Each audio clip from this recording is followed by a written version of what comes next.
You need to imagine it first. You need to see it in your mind's eye. Everything that you're thinking about, all the dreams that you have, it all comes from here because you are already seeing it.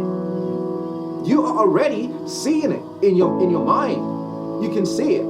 But how to bring it into reality is where you are in control of. Is where you are stopping your growth. Is where you are stopping the things that is going to manifest in your life. Is where you are attracting negativity into your life. Is where you are attracting fear and failure into your life. Because the moment something inside of you tells you, yeah, this is who you want to be and this is what you're going to be, something, the voice, the other voice, the demonic voice inside of you is telling you, no, I can't do it.